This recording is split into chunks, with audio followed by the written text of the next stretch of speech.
తాకట్టులో ఉన్న బంగారాన్ని విడిపించి ఆ రోజు ఆన్లైన్ రేటుకే మేము కొంటాం. Sharma gold company.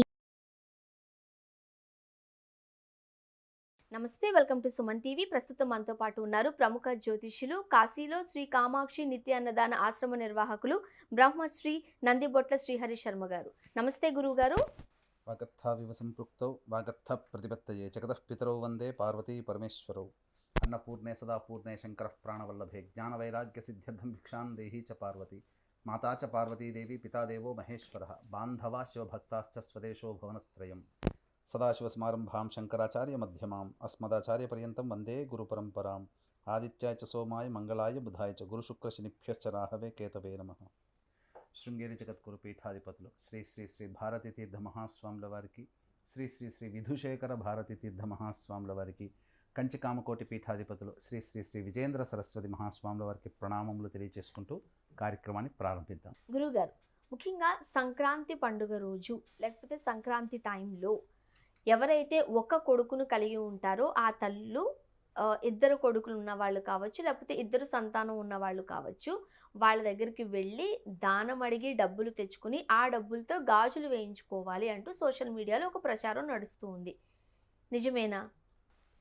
ఈ ప్రచారం నేను కూడా చాలా చోట్ల నుంచి విన్నానమ్మా. ఎంతోమంది భక్తులు కాల్ చేసేసి ఇలా చెప్తున్నారు, ఇలా ప్రచారం జరుగుతుంది. ఒక కొడుకున్నటువంటి తల్లులు వెళ్ళి ఇద్దరు లేదా అంతకు మించి కొడుకులు ఉన్నటువంటి తల్లుల దగ్గరికి వెళ్ళి ఏదైనా కానీ డబ్బు ఉచితంగానైనా కానీ వాళ్ళని అభ్యర్థించి బ్రతిమలాడి వాళ్ళ దగ్గర తీసుకొని ఆ వచ్చిన డబ్బులతో గాజులు కొనుక్కొని వేసుకుని సంక్రాంతి నాడు వేసుకోవాలి. అది కూడా రంగురంగుల ఇటువంటి ఒకే రంగు ఉండకూడదు, అనేక రంగులు ఉన్నటువంటి గాజులు కొనుక్కొని వేసుకోవాలని చెప్తున్నారు. ఇది వాస్తవమా కాదా, దీన్ని నిజంగా పాటించాలా అని అంటారు. ఏంది దీంట్లో అంతర్యార్థం ఏంటంటే ఉత్తగా చెప్తే వేసుకోరని చెప్పి ఒక కొడుకున్నటువంటి తల్లిదండ్రులకి ఆ కొడుకుకి కీడు జరుగుతుంది అని వేయించుకోవచ్చు అంటే పర్వాలేదు, ఇష్టం ఉన్న వాళ్ళు వేయించుకుంటారు, లేకపోతే లేదు. కాకపోతే అలా వేయించుకోకపోతే మీకు చాలా పెద్ద కీడు జరిగే అవకాశాలు ఉన్నాయి అని భయపెట్టేసరికి భయంతో పరుగులు పెడుతున్నారు జనం. ఇది ఒక రకంగా చెప్పాలంటే అజ్ఞానాంధకారంలో మన హిందువుల్ని ఇంకా నెట్టివేయడం లాంటిది అని చెప్పవచ్చు. ఎందుకనంటే ఏది చెప్పినా ప్రతి పుట్టలోనైనా చెట్టులోనైనా ఆఖరికి ఆకాశంలో కూడా దైవాన్ని చూసేటువంటి మనస్తత్వం ఆ ధర్మాన్ని కలిగినటువంటిది. కాబట్టి ఎక్కడైనా ప్రతి వస్తువులో మీలో దైవాన్ని నేను చూడగలుగుతాను, నాలో మిమ్మల్ని దైవాన్ని చూడగలుగుతారు. అందుకనే మీకు గమనించుకున్నట్లయితే ఈ పంచభూతలింగాలైనటువంటి దాంట్లో చిదంబరంలో ఏమీ ఉండదు, శివలింగం ఉండదు, ఏమీ ఉండదు, కేవలం రహస్యం అంతే. చిదంబర రహస్యం అంటే అదే, ఏమీ ఉండదు. మిగతా అన్ని శివాలయాల్లో శివలింగం అన్నా ఉంటుంది, నందీశ్వరుడు ఉంటాడు, ఇవన్నీ ఉంటాయి. కానీ చిదంబరంలో ఏది ఉండదు. అంటే ఆకాశతత్వం, శూన్యతత్వాన్ని అనగా శూన్యాన్ని కూడా ఆరాధించే మనస్తత్వం కలిగినటువంటి మన హిందువులకి ఇది ఏమైపోయిందనంటే ఒక భయభ్రాంతులకు గురి చేసే విధంగా అయిపోవడం. ఒక రకంగా చెప్పాలంటే మీకు గమనించుకున్నట్లయితే మీకు ఎంతమంది పిల్లలమ్మా? ఒకడే కొడుకు. అంటే మీకే కాదు, ఇప్పుడున్నటువంటి సమాజంలో దాదాపు 100 మంది తల్లులలో 90 మంది తల్లులకి ఒకడే అబ్బాయి ఉంటాడు. కాబట్టి ఇద్దరు ముగ్గురు ఉన్నటువంటి అబ్బాయిలు ఉన్న వాళ్ళు చాలా తక్కువ మంది ఉంటారు. కాబట్టి ఎక్కువ మెజారిటీ ఉన్నవాళ్ళు ఒక పిల్లవాడు ఉన్న తల్లిదండ్రులు ఉంటారు. కాబట్టి ఇది చెబితే దీన్ని అందరూ ఆచరిస్తారు అనేటువంటి అపప్రథ ప్రచారం బాగా సాగిపోయింది. నేను కూడా సోషల్ మీడియాలో అది చూసినప్పుడు యూట్యూబ్ లో అవునా చేయాలా అంతే కదమ్మా అనుకున్నాను. కొడుకుకి కీడు జరుగుతుంది అని అంటే ఎవరైనా కానీ భయపడతారు కదమ్మా. అయితే ఇది అంతా ఎక్కడి నుంచి వచ్చిందనంటే ఇది ఏదో ఒక ఊళ్ళో అందరూ గాజులు అమ్ముకునేటువంటి వాళ్ళ దగ్గర గాజులు కొనుక్కోవాలి, ఒకే రకమైన గాజులు కాకుండా అన్ని రంగుల గాజులు ఉన్నవి కొన్ని స్టాక్ ఉండిపోతాయి కదా వాళ్ళ దగ్గర, అవి సేల్ కావడం కోసం ఏదో నాకు తెలిసి ఒక ఊళ్ళో ప్రచారం మొదలైంది. గాజులు అమ్మే వాళ్ళు పెట్టిన ఇది ప్రచారం అనుకోవచ్చా? అంటే వాస్తవంగా పుకారే, ఇది ఒక రకంగా చెప్పాలంటే పుకారే. ఎందుకనంటే ధనత్రయోదశి ఉంది, అక్షయ తృతీయ ఉంది, ఆ రోజున బంగారం కొనుక్కోమని అన్నారా? దానం చేయమన్నారు, లేకపోతే ఆ ఈశ్వర ఆరాధన చేసుకోమన్నారు, లక్ష్మీ ఆరాధన చేసుకోమన్నారు. బంగారం తెచ్చి కొనుక్కొని పెట్టుకుంటే 10 బంగారం మన ఇంట్లో చేరుతుందనేది ఎక్కడ ఉంది? బంగారు షాపు వాళ్ళు పెట్టుకున్నటువంటి ప్రచారం అది. ఎంత మాలాంటి వాళ్ళు పండితులు ఎంతమంది మొత్తుకున్నా అక్షయ తృతీయ వచ్చింది అని అంటే మాత్రం బంగారం కొనేస్తున్నారు. యాక్చువల్గా ఆ రోజు బంగారం దానం ఇవ్వాలి. దానం ఇవ్వాలి, అది వాస్తవం. శాస్త్ర ప్రకారం చెప్పబడినటువంటి దానం ఇవ్వాలంటే కొనుక్కోవాలి కదా. అందుకని కొనుక్కొని ఇంట్లో పెట్టుకున్నారు దానం ఇవ్వకుండా. అంటే ఏంటి, ఇదన్నీ కూడా అసత్య ప్రచారాల్లో భాగాలు. ఇంకా చెప్పాలి అని అంటే నా చిన్నతనం రోజులు కొన్ని గుర్తుకొస్తున్నాయమ్మా. నేను 10th క్లాసు ఇంటర్మీడియట్ చదువుతున్న రోజుల్లో, అప్పటికి ఇంకా సోషల్ మీడియాలు లేవు, ఫేస్బుక్లు లేవు, యూట్యూబ్ లేవు, ట్విట్టర్ లేవు, ఇన్స్టాగ్రాములు లేవు, అసలు టీవీ ఛానల్సే అంతగా లేవు. ఏం ప్రచారం జరిగింది, కరపత్రాలు ఇచ్చేవాళ్ళు. ఒక ఆయనకి డబ్బు లేక ఇబ్బంది పడుతూ ఉంటుంటే పాము పుట్టలోంచి పాము వచ్చింది, నువ్వు ఈ విధంగా మంగళవారం రోజు ఇన్ని పూజలు చెయ్యి, దీనికి 21 మందికి పంచు, ఇది చేయకపోతే. ఇప్పుడు మనకి వాట్సాప్ వచ్చిన కొత్తల్లో కూడా ఆ టైంలో కూడా మనం చూసాం, ఒక పెద్ద మెసేజ్ ఏదో వస్తది, అది చదివి దీన్ని ఇంతమందికి ఫార్వర్డ్ చేయాలి, లేకపోతే నీకు ఏదో జరిగిపోతుంది. ఒకవేళ ఫార్వర్డ్ చేస్తే ఇది చేసే లోపలనే నీకు చాలా మంచి జరుగుతుంది. ఇవన్నీ అసత్య ప్రచారాలమ్మా.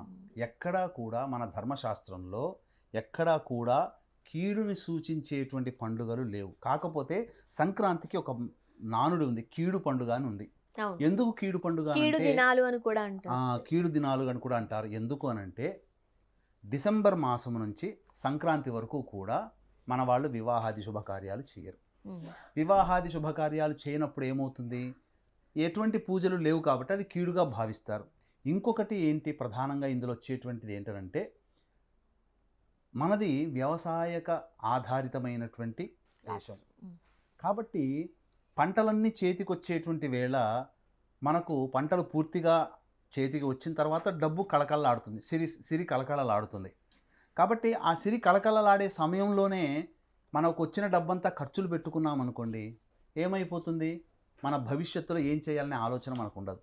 అందుకని డిసెంబర్ మాసం మధ్య భాగం నుంచి, అంటే డిసెంబర్ 15వ తారీఖు నుంచి జనవరి 15వ తారీఖు వరకు కూడా ఎటువంటి శుభకార్యాలు సరిగ్గా ఉండవు. అందున ముఖ్యంగా చెప్పాలంటే పుష్యమాసం వస్తుంది.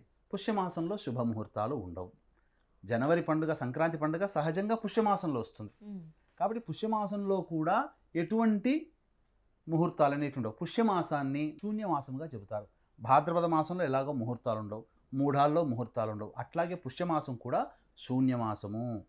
కాబట్టి ఈ భోగి పండుగ రోజున ఏం చేస్తాము అంటే గతంలో జరిగినటువంటి అశుభ సంఘటనలన్నీ కూడా మనకు దరిచేరకుండా, గతం తాలూకు ఇబ్బంది కలిగించేటువంటి, నష్టం కలిగించేటువంటి వస్తువులైనా, వస్త్రములైనా, అలాగే పాత వస్తువులైనా కానీ అవన్నీ కూడా మంటల్లో వేసేసి ఇది పూర్తిగా కీడు తొలగిపోయింది, ఇక రేపటి నుంచి కొత్తగా నేను జీవితాన్ని ప్రారంభిస్తున్నాను అనే ఉద్దేశంతో జరుపుకునే పండుగ. కీడు పోయి శుభం జరుగుతుంది కాబట్టి దీన్ని కీడు పండుగగా చెప్పుకుంటున్నారు. ఈ కీడు అనేటువంటి దాన్ని ఒక పిల్లవాడు ఉన్నటువంటి తల్లిదండ్రులకి ఇచ్చేసేసి చెప్పి దాన్ని ఆపాదింపజేసి చేస్తున్నారు. మనం లాస్ట్ ఇయర్ చూస్తే కొబ్బరికాయలు కొట్టాలి అన్నారు, ఈ సంవత్సరం ఏమో గాజులు వేసుకోవాలి అంటున్నారు. అంటే సంవత్సరానికి ఒక పుకార్ను పుట్టించి, సో కొంతమంది మీలాంటి వాళ్ళు చెబుతున్నారు పెద్దలు, ఇది హిందూ ధర్మాన్ని అవమానించడానికే చాలా మంది పన్నిన కుట్ర కింద. ఇంకొక సిల్లీ థింగ్ ఏంటంటేనమ్మా, సంక్రాంతి పండగకి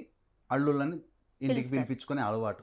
ఈసారి కొత్తగా ఏం పెట్టారనంటే అల్లుళ్ళకందరికీ కొత్త బట్టలు పెట్టాలి, తులం బంగారం కూడా పెట్టాలి అని. మామగారు అత్తగారు కలిసి తులం బంగారం పెట్టాలి, ఇది కూడా పుకారు వచ్చేసేసింది. దీన్ని కూడా నిజమా కాదా అని చెప్పి అడిగే వాళ్ళు ఉన్నారు. కాబట్టి వీక్షించేటువంటి సుమన్ టీవీ ప్రేక్షకులు కూడా గమనించాల్సింది ఏంటంటే ఇటువంటివన్నీ కూడా మీరు నమ్మకండి. ఇది అసత్యము, ప్రచారము మాత్రమే, ఎవరికో లాభం చేకూర్చడానికి పెట్టినటువంటిది. కాకపోతే చాలామంది మన హిందువులు ఏంటంటేనమ్మా చాలా ఉదారమైనటువంటి స్వభావం కలిగిన వాళ్ళు. సరే నష్టమేమీ లేదు కదా, పెట్టుకుంటే నష్టమేమీ లేదు కదా అని చెప్పి పెట్టుకుంటున్నారు. అయితే శాస్త్రంలో కూడా ఏం చెప్పబడిందంటే సంక్రాంతి రోజున ఉత్తరాయణ పుణ్యకాలం వస్తుంది కాబట్టి ఉత్తరాయణ పుణ్యకాలంలో పాతవి అనేటువంటిది తీసి కొత్తవి వేసుకునే ఆచారంలో భాగంగా ముత్తైదులైనటువంటి స్త్రీలందరూ కూడా గాజులు మార్చుకోమని శాస్త్రం చెప్పబడి ఉంది. గాజులు పెట్టుకోవాలి. రకరకాల రంగులైనటువంటి గాజులు పెట్టుకుంటే ఏమవుతుంది, మనిషికి ఆహ్లాదం వస్తుంది. మీకు చెప్పాలంటే మనిషికి ఆహ్లాదం, ఒకే రంగు గాజులు అంటే ఆహ్లాదం రాకపోవచ్చని, రంగురంగులైనటువంటి ఉన్నాయనుకోండి, రంగురంగుల చిలకల్ని చూసినా, పక్షులను చూసినా, కంటికి ఆనందంగా ఉంటుంది కదా. అవును. అలాగే రంగు కంటికి ఇంపైనటువంటి రంగులు కలిగినటువంటి గాజులు చెరి 3 చొప్పున మీరు మార్చుకోమని అక్కడ మనకు సంక్రాంతి పండుగ రోజున చెప్పింది. కానీ ఒకే కొడుకు ఉన్నటువంటి తల్లి వెళ్ళి 2 కొడుకులు లేదా 3 కొడుకులు ఉన్నటువంటి తల్లిదండ్రుల దగ్గరికి వెళ్ళి డబ్బులని బ్రతిమిలాడి ఎంత ఇచ్చినా తీసుకొని తరువాత ఆ డబ్బులతో గాజులు కొనుక్కుంటే కీడు జరగదు అనేటువంటిది. అంటే పోయినసారి కూడా ఎవరోనమ్మా పలానా పండుగ వస్తుంది, పలానా రోజు ఉంది, 108 మంది ముత్తైదులకి 108 చీరలు పంచాలి, రవికలు పంచాలి, అవును. అలాగే ఎప్పుడు గాజులు ఏదో పంచాలి ఒక పుకార్ ఇలా అని వస్తూనే పుకారు ఉంటుంది. వస్తుంది. బట్ ఇటువంటి పుకారాలు ఆ చెప్పిన మహానుభావుడే చివరికి ఏమైందంటే మీది ఇది అసత్య ప్రచారం, ఇది పెద్దగా ఇబ్బందికరంగా మారుతుంది, హిందూ ధర్మంలో లేదు అని అంటే చివరికి 3కైనా పెట్టండి అని చెప్పాడు. అంటే 108 సంఖ్య నుంచి 3కి ఎలా దిగజారిపోయింది? ఓకే.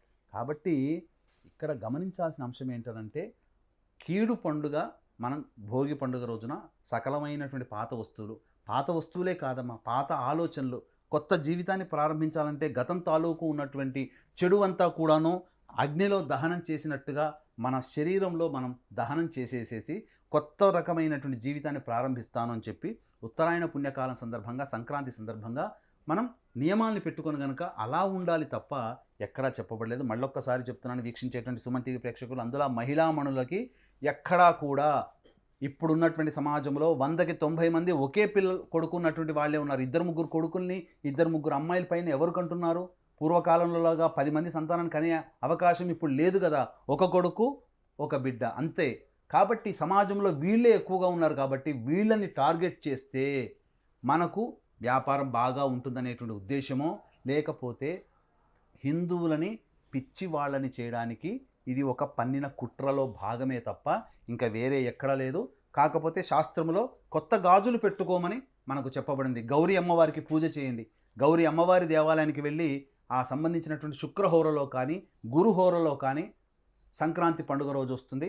సంక్రాంతి పండుగ రోజున గురుహోరలో కానీ శుక్రహోరలో కానీ చంద్రహోరలో కానీ గౌరీ అమ్మవారి పార్వతీదేవి దేవాలయానికి చేరుకొని ఆ పార్వతీ అమ్మవారికి ముడుపుగా పసుపు కుంకుమ గాజులని సమర్పించి ఆ సమర్పించినటువంటి గాజులతో పాటుగా మీరు వేసుకోవడానికి కూడా ఉండేటువంటి గాజులను కూడా పెట్టుకొని ఆ అమ్మవారికి ఆ దేవాలయంలో కుంకుమార్చన జరిపించి అమ్మవారి దేవాలయంలోనే కనుక మీరు గాజులు మార్చుకుంటే ఆ పార్వతీ అమ్మవారికి సంబంధించినటువంటి ఎంత మాంగళ్య బంధము ఎంత గొప్పదో మీకు కూడా అంతే మాంగళ్య బంధము గొప్పగా అయ్యి ఆ అమ్మవారి అనుగ్రహం చేత పరమేశ్వరుడంతటి ఆయుష్ని మీకు అమ్మవారు ప్రసాదిస్తుందనేటువంటి భావనతో మీరు ఆ విధంగా దేవాలయంలో మార్చుకోండి తప్ప ఎక్కడా కూడా ఇటువంటిది లేదు. నమ్మకండి నమ్మకండి నమ్మకండి అని చెప్పవచ్చు. గురుగారు, ఇటువంటి పుకార్లకు లేకపోతే అసత్య ప్రచారాలకు చక్కటి సమాధానం చెప్పారండి. ధన్యవాదాలు.